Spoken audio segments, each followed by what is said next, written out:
जय हिंद। देखिए, हम लोग वैगनार ग्रुप के बारे में समझते हैं और क्या वैगनार ग्रुप के विद्रोह के बाद पुतिन कमजोर पड़ गए हैं या और शक्तिशाली हो गए हैं? कहीं ऐसा तो नहीं है वैगनार ग्रुप को मार मतलब फंसा देना खुद पुतिन की ही चाल थी? देखिए, वैगनार ग्रुप एक प्राइवेट आर्मी की ग्रुप है। वैगनार ग्रुप की शुरुआत जो की थी प्रिगोजिन और दिमित्री उतकिन ने किया था।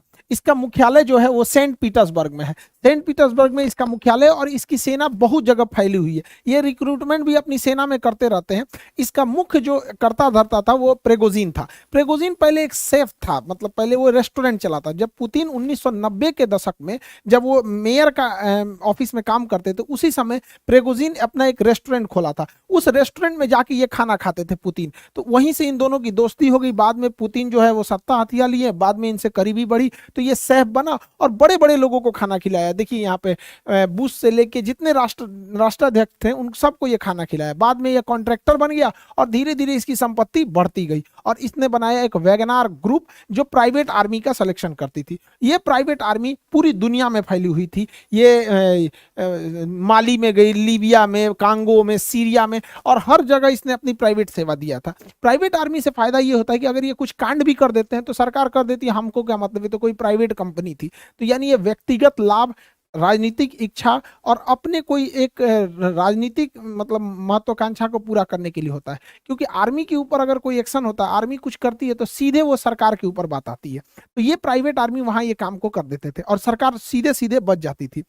ये वैगनार ग्रुप इसमें बहुत खतरनाक लड़ाके शामिल होते हैं। विगत इधर सालों में, यहाँ हालिया महीनों में देखेंगे तो इसमें गोरखा, नेपाल से गोरखाओं भी वहां जाने लगे हैं इसमें शामिल करने के लिए। यहाँ पे प्रेगोजिन ने बहुत बड़े मात्रा में जेल से कैदियों को निकालकर और अपने इस वैगनार ग्रुप में शामिल करने का प्रयास किया था। आप सोचिए, जेल में कोई अच्छा आदमी तो जाता नहीं है, खतरनाके लोग पहुंचते हैं, उसको ले आके ये वैगनार ग्रुप में शामिल कर दिया। तो आप अंदाजा लगाइए वैगनार ग्रुप कितना ही ज्यादा खतरनाक था।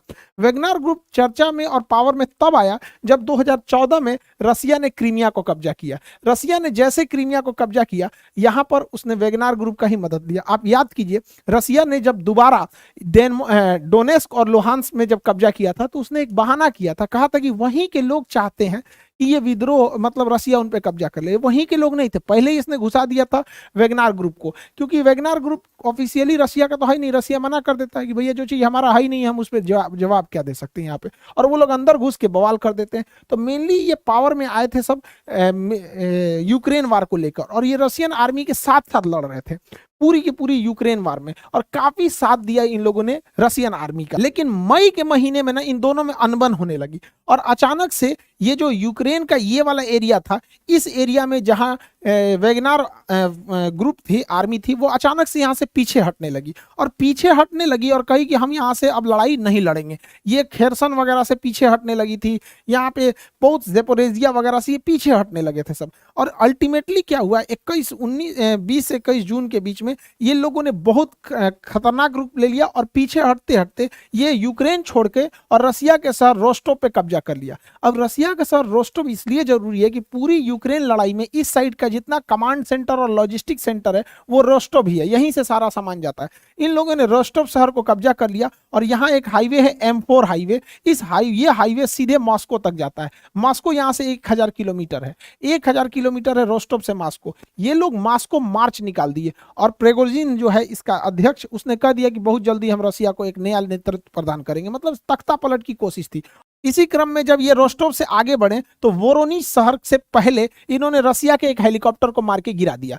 अब वोरोनिज शहर के जब रसिया के हेलीकॉप्टर को मार के गिराया तो जैसे ही इनकी आर्मी यहाँ रोस्टोव से पार करते हुए वोरोनिज शहर तक पहुंची तो यहाँ पे रशियन आर्मी और ये वैगनार ग्रुप के बीच फाइट हुआ और ये फाइट खत्म करके ये वैगनार ग्रुप आगे बढ़ने लगी रसिया से और यहाँ से 200 किलोमीटर पहुंची तो ये मॉस्को से की ओर जाने वाली सारी सड़कों को घेर दिया गया। लेकिन 200 किलोमीटर दूर वैगनार ग्रुप रुक गई। इसी बीच क्या हुआ कि यहाँ से बेलारूस की एंट्री होती है। बेलारूस कहता है प्रेगोजिन को समझौता करा देता है। प्रेगोजिन यहाँ से बेलारूस चले जाते हैं और यहाँ से वो आदेश देते हैं कि यहाँ से उनकी सेना अब लौट जाएगी। अब यहाँ से वैगनार ग्रुप जैसे आई थी, वैगनार ग्रुप यहाँ से फिर से उसी तरह से वापस लौट गई यूक्रेन के रास्ते। लेकिन पुतिन इस पर पूरी तरह से भड़क चुके हैं। पुतिन ने सबक सिखाने का ठान लिया है वैगनार ग्रुप पर। देखिए एक्चुअली हुआ क्या था, इसके पीछे जांच के बाद क्या पता चला उसको हम लोग समझते हैं। देखिए सारी कहानी होती है। अचानक से ये 2 दिन का तख्ता पलट शुरू होता है और ये बेलारूस के लुकाशेंको, तो लुकाशेंको के इंटरफेयर के बाद अचानक एक दिन में तख्ता पलट खत्म हो जाता है। ये इतना चुटकी में नहीं है। हालांकि आप समझ सकते हैं पुतिन कितना पावरफुल इंसान और कितना इनका पकड़ होगा कि चौतरफा ये प्रतिबंधों से घिरे हुए हैं, पूरे यूरोप और पानी पी पी गरिया रहा है, यूक्रेन में लड़ाई लड़ रहे हैं और अंदर तख्ता पलट की बवाल हो रहा है, फिर भी 2 मिनट में सुलझा दिया ये इंसान। देखिए हो रहा क्या था यहाँ पे, ये सब चीज पहले से पुतिन की चाल थी। समझिए पुतिन ने क्या किया, जब वेगनार ग्रुप का सहारा लेना था तो वेगनार ग्रुप का सहारा लेने के लिए इन्होंने, पुतिन ने पूरी यूक्रेन वार की जिम्मेदारी अब जनरल सर्जेई सुरोविकिन को, ये जो थे ये वेगनार ग्रुप के सपोर्टर थे, ये वेगनार ग्रुप को प्रॉपर सपोर्ट कर रहे थे और वेगनार ग्रुप जो थी अपने पूरे लड़ाकों के साथ घुस गई यूक्रेन की लड़ाई में। और ये सर्जोई थे, ये पूरी तरह वेगनार ग्रुप को हथियार, पैसा, लॉजिस्टिक सब सप्लाई कर रहे थे और इन्हीं के दम पर बहुत तेजी से यूक्रेन पे कब्जा कर लिया गया। लेकिन ये लोग थोड़ा ज्यादा मन बढ़ गए थे, इन लोगों को लगता था कि यही रसिया को कंट्रोल कर रहा है। ये बहुत ज्यादा मन इनका जब बढ़ने लगा तो पुतिन ने कहा कि भैया अब हमको अपनी ओरिजिनल चाल पे आना पड़ेगा। इसने क्या किया, सेर्जेई को पद से हटा दिया और सेनापति बना दिया। अगला जनरल जो नियुक्त कर दिया, जिसके कंट्रोल में पूरी यूक्रेन वार होनी थी, वो बना दिया वेलेरी जेरासिनोव। इस स्टूडेंट का नाम वो होता है, लगता है दवाई वही का नाम है, वेलेरी जेरासिनोव। इनको बना दिया सेनापति। अब भैया ये ठहरा इसके खिलाफ, इनके खिलाफ। इसने क्या किया, इनको पैसा देना रोक दिया, इन्हें लॉजिस्टिक सप्लाई देना रोक दिया, हथियार देना रोक दिया, खाना पीना सप्लाई रोक दिया। अब ये भैया ये भड़क गया, ये बोला भैया तुम तो बहुत अच्छा थे, ये इन दोनों में पहले से खुन्नस चलता है भैया यहाँ पे। इसने चढ़ा दिया इसको कि एक काम करो तुम पुतिन के खिलाफ ही बगावत कर दो। पुतिन का तो यही चाल था भैया कि पहले तुम ही को हम आगे बढ़ाएंगे और तुमसे हम जीतेंगे, कूचाएगा तुम तभी मेरा ही फायदा, कूच देगा यूक्रेन को तभी मेरा फायदा। ये बेचारा फंस गया इसी चक्कर में। यहाँ पर आ गए वेलेरी जेरासिनोव, ये पूरी तरह से सप्लाई रोक दिए, जिस वजह से ये भड़क गया और कहा हमें हथियार नहीं मिल रहा है, पैसा नहीं मिल रहा है, सप्लाई नहीं मिल रहा है, खाना नहीं मिल रहा है, लॉजिस्टिक नहीं मिल रहा है, सपोर्ट नहीं मिल रहा, हम जाके मास्को पे चढ़ जाएंगे। कहा सजरा तू नहीं आओ तोरा बताते हैं। पहले से लुकाशेंको को रेडी रखा गया था। इसी बीच ये लोग आ गए और पूरी तरह से एक दिन में सारा मामला खत्म हो गया और वेगनार ग्रुप कमजोर हो गया। देखिए अमेरिका इस घटना का थोड़ा भी विरोध नहीं किया। हालांकि रूस के हर एक मामले में अमेरिका विरोध करता है, लेकिन अमेरिका ऐसा नहीं किया क्योंकि अमेरिका की भी प्राइवेट आर्मी है। जिस तरह रसिया की वेगनार ग्रुप है वैसे अमेरिका की भी प्राइवेट आर्मी है, ब्लैक वाटर। ब्लैक वाटर ये आर्मी सस्ती पड़ती है, प्राइवेट लेना सस्ता पड़ता है, इनको सैलरी दो काम खत्म, कोई एक्स्ट्रा बेनिफिट देने की जरूरत नहीं है, क्वार्टर, हॉस्टल, स्कूल ये सब कुछ देने की जरूरत नहीं है। ये इतना खतरनाक है ब्लैक वाटर ग्रुप की ये सेम रसिया की वेगनार ग्रुप की तरह है। इसकी ही सेवा अमेरिका ने लिया था इराक वार में। इराक पे जब अमेरिका ने कब्जा कर लिया तो उसकी सिक्योरिटी वगैरह के लिए इसलिए कंसल्ट किया था। ये लोग किसी को गोली मार देते, कोई जवाबदेही नहीं है ना ही कुछ है, अमेरिका पल्ला झाड़ लेता है भैया ये क्या हुआ यहाँ पे। एक बार एक इराक में एक गाड़ी आ रही थी, इन लोगों ने उस गाड़ी के ऊपर हमला कर दिया, बेचारे 2007 की ये घटना है, उसमें 17 सिविलियन लोग मर गए वहां पे, तहस नहस हो गया। आज इराक का क्या हाल है, बर्बाद करके चले गए सब, यहाँ पे तहस नहस कर दिया यहाँ पे। बाद में इसकी बहुत छीछालेदर हुआ, किरकिरी हुई तो इसका नाम बदल के एकेडमी रख दिया गया। दोनों बात बराबर ही, लेकिन इस तरह के मामले में अमेरिका नहीं बोला होगा। तो मतलब ये हम बता रहे हैं कि देखिए अमेरिका क्या चीज करता है। अब इसमें अपने मेन टॉपिक पे आते हैं। ये बेचारा फंस गया। अब जब ये फंस गया तो पुतिन प्रेगोजिन को कहा कि आप चले जाइए बेलारूस। बेलारूस पुतिन का एकदम समझिए सेकंड हाउस कहा जाता है पुतिन को। और यहाँ पुतिन भेज दिया किनको, इनको प्रेगोजिन को, और कह दिया गया कि आपकी सेना का मर्जर कर दिया जाएगा। अब जितने भी वेगनार ग्रुप की सेना है उन सेना का मर्जर कर दिया जाएगा रसिया में। रसिया में एक अलग बटालियन बना दी जाएगी, वेगनार ग्रुप का अलग बटालियन, उसका कमांड रसिया ही देखेगा, सब कुछ देखेगा यहाँ पर। और इनको ना बेलारूस में रख दिया गया है। इसके अलावा जो इनका सपोर्ट करने वाले ये जो सेर्जेई सेनापति थे ये गायब है रसिया में, अभी मिल नहीं रहे। इनकी पत्नी खोज रही है, फोन लगा रहा है, नहीं मिल रहा है, फोन लगभो नहीं करेगा। चलिए अब आगे समझते हैं। यहाँ पे समझा गया कहाँ है, पता ही नहीं चलता है यहाँ पे। अब उनका फोन ऑन नहीं लग रहा है, आगे देखते हैं हम लोग। यहाँ पे देखिए ध्यान से, तो ये इनको बेलारूस भेज दिया गया इनकी पूरी सेना में। अब क्या किया गया है, अब कमांड दिया गया चेचन लड़ाके जो यहाँ पे रमजान कादिरोव को। पुतिन के सबसे भरोसेमंद अगर कोई है वो रमजान कादिरोव है। ये चेचन लड़ाके ये सबसे खूंखार माने जाते हैं। अब जो लड़ाई का रुख होगा वो कंप्लीट चेंज हो जाएगा, जो पहले नहीं हुआ था अब होगा। अब रसिया भयानक रफ्तार से हमला करेगा और यूक्रेन पे 3 तरफा हमला कर देगा। अब प्रिगोजिन जो है वो बेलारूस से हमला करेगा अपने वेगनार ग्रुप के लड़ाकों के साथ। तो यहां बेलारूस से हमला कर देगा प्रिगोजिन, और यहां रसिया से हमला करेगी उसकी मेन आर्मी। और ये रसिया का ये एरिया चेचन्या कहलाता है। चेचन्या में चेचन फोर्सेस को लेके आगे बढ़ेंगे ये रमजान कादिरोव। अब ये तीन ओर से तबातोड़ हमला होगा यहाँ पर यूक्रेन में। अब यूक्रेन को कोई बचाने वाला नहीं आएगा, और ये हमला तेज हो भी गया है। देखिए यूक्रेन का ये एरिया जो है, ये एरिया में इसके सबसे बड़े परमाणु रिएक्टर में आते हैं। यहाँ पर जेपोरेजिया नाम है, ये नाइपर नदी के किनारे शहर है जेपोरेजिया। जेपोरेजिया में एसी यूरोप का सबसे बड़ा परमाणु रिएक्टर है, और यहाँ एक ही जगह में 6 परमाणु रिएक्टर है। देखिए 1 2 3 4 5 6, पूरे यूरोप का सबसे बड़ा परमाणु रिएक्टर है। अगर एक भी रिएक्टर में ब्लास्ट हुआ तो भयानक तबाही होगा। ऐसे ही तबाही यूक्रेन एक बार देख चुका है। 1986 में इसका एक शहर था जिसका नाम है चेर्नोजेम। चेर्नोजेम में 1986 में एक रिएक्टर में ब्लास्ट हो गया था, केवल एक रिएक्टर में ब्लास्ट हुआ था, और वो रिएक्टर इससे छोटा था। अभी क्या है, ये उससे अगर इनमें ब्लास्ट होता है इन रिएक्टर्स में, तो उससे 10 गुना ज्यादा तबाही मचाएगा, और यूक्रेन ही नहीं पूरा यूरोप बर्बाद हो जाएगा अगर इसमें ब्लास्ट हुआ तो। आप सोच सकते हैं कि ये रिएक्टर की सेफ्टी कितनी जरूरी है।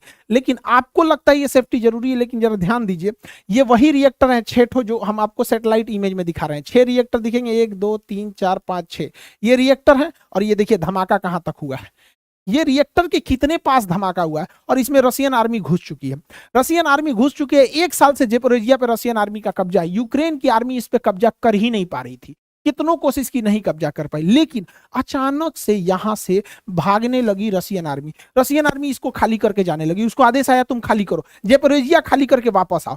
अब यूक्रेन को नहीं समझ में आ रहा, अगला टारगेट पुतिन का है कि जितने ये रिएक्टर है इस पर हमला कर देगा। लेकिन पुतिन इंतजार करेंगे हवाओं के रुख का, क्योंकि जब परमाणु रिएक्टर ब्लास्ट होता है तो उसमें खतरनाक रेडिएशन निकलते हैं, जिसमें गामा किरण सबसे खतरनाक होती है। जैसे हम कोरोना को नहीं देख सकते थे, वो हमारी जान ले लेता था, उसी तरह परमाणु रिएक्टर से निकलने वाली गामा रेस को हम नहीं देख सकते, लेकिन हमारी जान ले लेता है। अब अगर हवाओं का रुख इस पे डिपेंड करेगा, अगर हवाओं का रुख इस साइड में है तो पूरे यूरोप को तबाही होगी, और हवाओं का रुख इस साइड है तो अगर इसमें ब्लास्ट किया गया तो उल्टा रूस को तबाही होगी। अब यहां से रूस ने अपनी सेना को वापस बुला लिया है। जिस दिन हवाओं का रुख इधर होगा, मौसम विभाग बता देगी कि अगले 4 दिन 5 दिन तक हवाएं इधर चलेगी, विस्फोट करके जेपोरेजिया को उड़ा देगा। और इससे पहले जेपोरेजिया को काम तमाम कर दिया गया, क्योंकि जेपोरेजिया जो परमाणु रिएक्टर है इसके पास ये बहुत बड़ा जलाशय है जो इसको कूलिंग के लिए काम आता है, ठंडा करने के लिए। पुतिन ने इसका पानी सुखा दिया, कैसे, इसमें बांधवे तोड़ दिया। यहाँ पे ये रिएक्टर हो गया, ये रिएक्टर, यहाँ पे ये रिजर्वायर है, रिजर्वायर का बांध तोड़ दिया। बांध तोड़ने से पूरा पानी गिर गया। नोवा खाको का ये बांध का नाम था। नोवा बांध तोड़ देने से ये पूरा पानी निकल गया, यहाँ पानी ही नहीं है। अब दुनिया का कोई इंजीनियर अब इसे स्टार्ट नहीं कर सकता है। लेकिन इसमें पड़ा ईंधन में अगर ब्लास्ट हुआ तो चेर्नोजियम ब्लास्ट से 10 गुना ज्यादा खतरनाक साबित होगा। ये रूस ने यूक्रेन के जितने ठिकाने थे उसके उड़ाना चालू कर दिया। यूक्रेन के लगभग 9 से 10 जनरल रैंक के अधिकारियों को मार दिया, लगभग 100 अधिकारियों को उड़ा दिया। जो भी वहां पर मिसाइल डिपो थे उसके ऊपर बम्बार्डमेंट कर दिया। कमांड सेंटर को रसिया ने उड़ा दिया। रसिया ने अब अपने प्रेसिजन गाइडेड बमों को गिराना चालू किया। पहले रसिया के जहाज नीचे उड़ते थे जिससे वो टारगेट पे बम गिराते, तो अब हाइट पे उड़ रहे हैं और precision guided laser guided bomb गिरा रहे हैं, जो महंगे होते हैं लेकिन अचूक हमला करते हैं। अब रसिया ने पूरा कमर कस लिया, हमले को तेज कर दिया। उसने अपने Su-35 बॉम्बर को उतार दिया है मैदान में। और इस बीच रसिया डिप्लोमेटिक भी खेल रहा है। यहाँ पर यूक्रेन जो था वो गेम खेल रहा था इजराइल के साथ, क्योंकि इजराइल एक ज्यूज कंट्री है, यहूदी। अब यहूदी कंट्री है और पूरे दुनिया में इजराइल के बाद अगर कोई दूसरा यहूदी प्रधानमंत्री है तो वो जेलेंस्की है। तो ये दोनों यहूदी हैं, ज्यूज। तो यहूदी का कार्ड खेल रहे थे। पुतिन ने कह दिया कि ये कोई यहूदी वगैरह नहीं है, अपने देश में यहूदियों के लिए इसने कुछ भी नहीं किया है, और अगर ये यहूदी के नाम पे सहायता करेंगे तो इजराइल अपना भी मतलब भविष्य सोचे। अब इजराइल इसे आयरन डोम देने वाला था। अगर यूक्रेन को आयरन डोम मिल जाता तो यूक्रेन में एक भी गोला बारूद का आना असंभव हो जाता, क्योंकि आयरन डोम अब तक का सबसे ट्रस्टेड एयर डिफेंस सिस्टम है। वो छोटे छोटे हमलों को खत्म कर देता है। इसके लिए रसिया को दिक्कत था, लेकिन यहाँ खुद इजराइल डर गया, क्योंकि इजराइल अगर यूक्रेन को बचाने जाता, इजराइल जाता यूक्रेन को बचाने, तो इजराइल की दुश्मनी है ईरान से। ईरान से दुश्मनी है, और ईरान और रसिया में भयंकर दोस्ती है। अगर ये अपना आयरन डोम सिस्टम इजराइल यूक्रेन को देगा तो यूक्रेन में जैसे देगा तो इसमें रसिया के हमले से कुछ ना कुछ आयरन डोम भी इफेक्ट होगा। और आयरन डोम जो है अगर रसिया के कब्जे में आ जाता है तो रसिया उसका रिवर्स इंजीनियरिंग करेगा और रिवर्स इंजीनियरिंग करके ईरान को दे देगा और ईरान उसका तोड़ निकाल देगा और हमास नामक आतंकवादी संगठन को दे देगा। और जिस हमास जो रॉकेट मारती है इसकी सारी कमजोरियों को हमास पढ़ लेगा और रिवर्स इंजीनियरिंग करके बाद इजराइल को ही तबाह कर देगा। इसलिए इजराइल को मदद करने से ज्यादा खुद से डर लग रहा है कि कहीं आयरन डोम का रिवर्स इंजीनियरिंग करके कहीं कोई काट ना निकाल ले। रूस का सबसे ज्यादा अगर कोई हेल्प करता है तो वो इसका बेलारूस करता है। बेलारूस रूस का सबसे परम मित्र है। यहाँ पे लुकाशेंको इसके प्रधानमंत्री हैं। ये लुकाशेंको, इनकी रूस से बहुत ज्यादा दोस्ती है पुतिन से, क्योंकि दोनों ही पिछले 20 से 25 साल से सत्ता में है सब। यहाँ पे दोनों एकदम दोस्त की तरह, लगता है रिश्तेदार है सब यहाँ पर। अब इसमें ऐसा रीजन क्या है, क्योंकि ना ये बेलारूस की स्थापना 1991 में हुई थी, 1991 में। उसके बाद 1994 में सत्ता कब्जा कर लिए कौन, ये लुकाशेंको। और तब से लेकर अभी तक वहीं पे है। चुनाव होता है तो जीती है, दूसर किसी को जीतने ही नहीं देते। 2020 में चुनाव हुआ, इनको 80% वोट मिला। 2020 के चुनाव में 80% वोट मिला। ये इंसान 1994 से गद्दी पे है, यानी 28 साल से सत्ता में है और इसे सत्ता में बनाए रखता है पुतिन, क्योंकि भैया तुम पुतिन का सबसे भरोसेमंद है। इसके विपक्ष में जो उठा था उसको इसने गिरफ्तार कर लिया। तो उसकी जो पत्नी थी स्वेतलाना, वो उठी। स्वेतलाना के बुढ़ऊ तो जेल में चल गए थे, स्वेतलाना को मिला 10% वोट। अब ये हल्ला करिए हमारा वोट मार दिया रे, ये मार दिया, तो इन्हों को उठा दिया। कहा सोचा तुम देश विरोधी काम करती है। कितना भी विद्रोह हो जाता है कोई कुछ नहीं सुनता है। रसिया अपने उधर से कुछ वैगनार ग्रुप वालों को भेजता है, शांत कर देते हैं सब यहाँ पे। तो बेलारूस और रसिया में बहुत बेहतरीन कनेक्शन है, क्योंकि इनको भैया 28 साल से सत्ता में है। ये क्या करेंगे, कोई इनके खिलाफ अगर बोल दिया तुरंत ये बंदा उसको जेल में भेजवा देता है। इतना खतरनाक है। एक पत्रकार था जिसका नाम था रोमन प्रोस्टेविच। रोमन प्रोस्टेविच जो था इनके खिलाफ लिखता था कुछ। ये एक बार ग्रीस से जा रहा था लिथुआनिया के लिए, ग्रीस से लिथुआनिया के लिए जा रहा था रियान एयरलाइन के थ्रू। अब जब ये ग्रीस से निकला, यूक्रेन के ऊपर से गया, जैसे बेलारूस के ऊपर से इसकी जहाज उतरी, इसने मिग 29 जहाज भेज दिया, लड़ाकू जहाज, और हवा में उसके जहाज को किडनैप कर लिया गया, जबकि ये इलीगल है, आप दूसरे जहाज को नहीं कर सकते। लेकिन इसने बहाना क्या बनाया कि इसको सूचना मिली है कि इसके अंदर बम रखा हुआ है, उतारो। अब भैया दोनों ओर से घेर लिया लड़ाकू जहाज, पायलट उतारा। जब पायलट उतारा तो इसकी पुलिस अंदर घुस गई और कही कि ससुरा रोमन प्रोस्टोविच निकालो इसको, चल रहे ससुरा तुम ही बम है, लेके चल गई। जहाज को कहा जाओ जाओ, इसी की जरूरत थी। इतना खतरनाक है बेलारूस। इनके खिलाफ आप बोले मतलब अगले दिन आपकी आंख खुलेगी जेल के अंदर।